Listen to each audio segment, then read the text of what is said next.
Mira, yo comparto mucho los comentarios de varios tuiteros que dicen, y leo algo por aquí, la ley faculta las formas alternativas procesales. O sea, la ley sí te permite tener formas alternativas procesales, o sea, la cárcel domiciliar y todo eso. El problema actual es que los jueces están básicamente siguiendo el ritmo del MP. El MP está más fortalecido, por ejemplo, que el organismo judicial. Y entonces, el juez, y ha sucedido, ¿verdad?, que determine otra medida que no sea como la cárcel preventiva, va a ser casi que crucificado por medios, por la opinión pública, por todos. Entonces, como que incluso los jueces... por la sociedad no estaría muy contentos si mandamos a prisión domiciliaria. Correcto. A esta gente. Entonces, la regla general en Guatemala se convirtió en la prisión.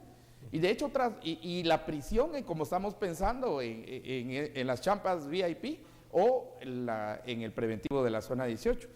Pero fíjate que es cierto, no hay una redistribución ni una clasificación de reos. Pero prisión preventiva es prisión preventiva. Yo no estoy muy seguro que la prisión preventiva sea un proceso de clasificación. Es la condena el proceso de clasificación, a dónde va a ir A, a dónde va a ir B y a dónde va a ir C. Pero no creo que la prisión preventiva sea entonces donde se inicie. Porque si no, entonces tiene que haber una cárcel que esté por encima, ya no sea, que sea un ultra VIP, que no sé en dónde ponerla, en la zona viva o en algún lugar. Solo con ese tema. A ver, con un lounge y todo. En los sistemas penitenciarios modernos, para empezar, la distribución penitenciaria, primero se divide entre los que están guardando prisión preventiva, que son aquellos acusados de cometer un delito, pero que no han llegado a juicio, entonces por lo tanto no se les ha condenado. Philip, solo una pausa para seguir explicando esta división del sistema penitenciario. Vamos a nuestro segundo corte, ya sabe, puede enviar sus opiniones y comentarios con la etiqueta SF Champas VIP.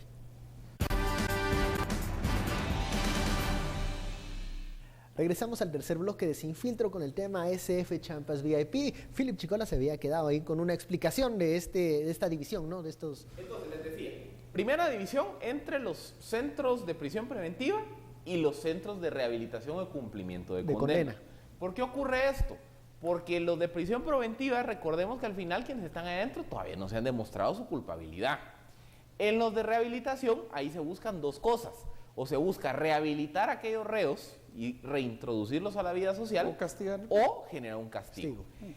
A su vez, tanto los centros de prisión preventiva como los de rehabilitación se subdividen de acuerdo a la peligrosidad de la gente criminal, que puede ir. Para empezar, los centros de máxima seguridad son aquellos en lo que se busca es evitar que el acusado tenga contacto con la sociedad. ¿Y a quién se envía ahí? Asesinos en series, mareros, etcétera, etcétera. O sea, la idea es decir, esta gente, lo mejor es aislarla de la sociedad. Esa es máxima seguridad.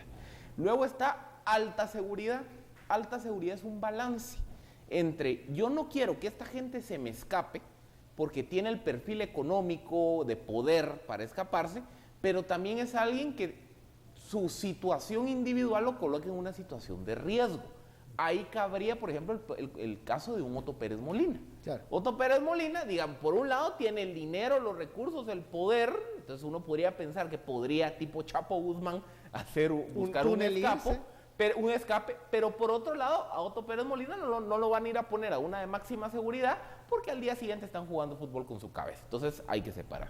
Y tercero son los de mínima seguridad, que los de mínima seguridad están diseñados para delitos menores, como por ejemplo de accidentes de tránsito, estafas, delitos económicos, delitos tributarios, etcétera, etcétera. Esa clasificación, la última, aquí en Guatemala no funciona. Aquí en Guatemala, a duras penas, la idea de Mariscal Zavala y del preventivo de la zona 18 es que sean de prisión preventiva. Pero a la hora vemos que hay reos que están guardando prisión preventiva, que están en Pavón, en Pavoncito, a los mareros los mandan al Boquerón y Canadá, aunque no hayan llegado a juicio. En zona 18 hay reos que están cumpliendo condena, es decir, aquí es una mezcolanza en donde se rompieron esas distribuciones conceptuales de a dónde mando a quién. Bueno, pero entonces la pregunta que queda en el aire, que muchos tuiteros nos dicen: si los casos se van a seguir desarrollando, si hay nuevas capturas, si se están construyendo estas champas VIP en Mariscal, ¿deberían de continuar estos que están, bueno, señalados nada más porque no han ido a un juicio aún, ¿deberían de seguir allí? ¿Deberían de ir a prisión domiciliar? Muchos tuiteros dicen no es justo por los delitos que están siendo señalados. Es cierto que no son los típicos delitos que se cometen, pero tienen las suficientes conexiones como para lograr un escape o una modificación de su situación. Ese es el tema. ¿Qué vamos a hacer con un sistema penitenciario que no los puede recibir, pero que tienen que estar ahí y tienen que ser controlados porque pueden darse la fuga? Si miras, tampoco los puede recibir Mariscal Zavala. No, y el preventivo menos. El preventivo menos. Y la gran presa que se tiene de estos 3,000 que fueron identificados, yo creo que subió el número en primer semestre, enero-junio. El tema de la mora judicial porque, pues no avanzó, pese a que ese tema de la mora de enero a junio subió porque muchos cumplieron sentencia o no eran, digamos, cuestiones así, ¿verdad? Y muchos optaron también por cuestiones de, así como lo hizo Barquín, ¿verdad? Por procesos abreviados. Entonces, aquí, pero aún fíjate, quitando esos 3,000, todavía te quedan, ¿cuánto eran? Eran 19,000 y pico en el tiempo del estudio. Ahora todavía quedarían 16,000 para un sistema que es su máxima capacidad, pero así, máxima capacidad, no llegaría ni a 9,000. Y por eso es que terminan cumpliendo sentencia y se vuelve una cárcel de sentencia. El preventivo, por ejemplo, de la zona 18. Claro. Si miras los números del sondeo, es muy interesante, ¿verdad? 70% dice que deben ir al preventivo. Claro, y yo creo que, pero el preventivo, imagínate si llevas estos, ¿cuántos son ahora ya el número de presos ahí? Y en los grupos... 60 que se pasan del número. Del número para el cual estaba diseñado, que era 114, algo así. Entonces... lo que generas es todavía un hacinamiento mayor en el preventivo. Y lo que se está replicando en Mariscal Zavala es lo que sucede. Y entonces empiezan, vamos a meter a estos aquí, pero vamos a sacar este grupo y lo vamos a llevar allá. Y te voy a dar un fenómeno que pasó en Chimaltenango. En Chimaltenango, cuando movieron mareros de una cárcel para otra para que no tuvieran comunicación, muchos de esos mareros, muchos líderes de clica fueron movidos a Chimaltenango. Alrededor de la cárcel realmente no vivían personas. Yo soy de Chimaltenango. De repente empezaron a hacer casi que champas VIP o casitas VIP alrededor y muy cerca de la cárcel. Cuando nos dimos cuenta en Chimaltenango, eran todos los familiares con pinches clicas y socios y lo que sea de los mareros. Entonces, hay también grupos que van siguiendo a este nivel de presos, era a donde quiera que los mueva, sea Cantel, sea Huehuetenango y todo. Y aquí los de Huehuetenango, que nos están viendo, están diciendo, bueno, vengan a ver la cárcel de Huehuetenango, ¿verdad? Lo que hablábamos también es que hay una feudalización, ¿no? Incluso de los centros preventivos. Por ejemplo, solo para contarles, ahí estuve platicando con un par de personas que han ido a visitar gente a Mariscal Zavala. Y como la misma serie esta de prisiones que pasan en varios canales norteamericanos, hay una segregación de los presos. Está el grupo de los funcionarios que se juntan en una esquinita. Está el grupo de los narcotraficantes, recordemos que ahí está la familia Mendoza. Y también hay otros narcotraficantes guardando proceso de extradición. Está el grupo de los exmilitares y los expolicías, porque ahí también están expolicías del caso Rivera, del caso, ¿cómo se llama? De algunas ejecuciones extrajudiciales y los militares de Totonicapán. Y aparte están los exoficiales acusados por el caso Creón Paz. Entonces ellos se juntan en otra esquinita. Y en una cuarta esquinita hay mucho funcionario mando medio, pero sobre todo los definen como los doctores del IX.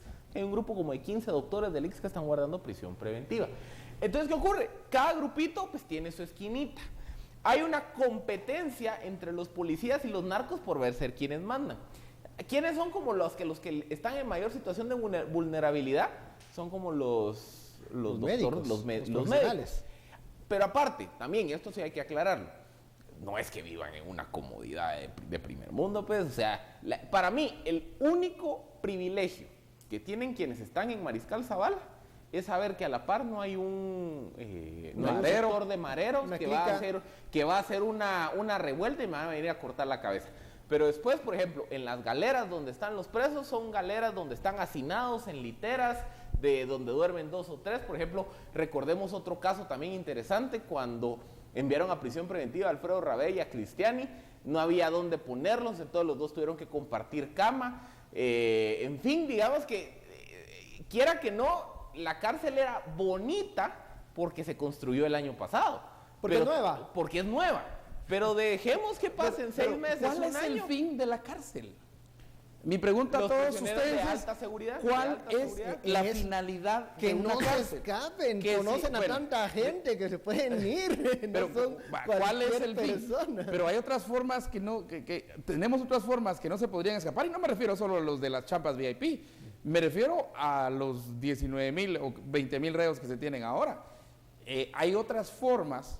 Y hay algunos que sí merecen estar ahí, es mi pregunta. Y una pregunta que nos hacen, y eso yo no puedo decir si sí o si no, es si Omar Franco pide factura en la venta de los almuerzos. Según la experiencia, yo creo que no ha de pedir factura. Seguramente. Bueno, eso me está preguntando, yo no sé, ¿verdad? Esta media hora de análisis, hay que ir a probar el rincón típico de Omar. Bueno, muchísimas gracias, Philip Estuardo, por este análisis de las champas VIP. A usted, muchísimas gracias por su sintonía. Esto fue Sin Filtro, el espacio en donde usted saca sus propias conclusiones. Feliz noche, nos vemos mañana.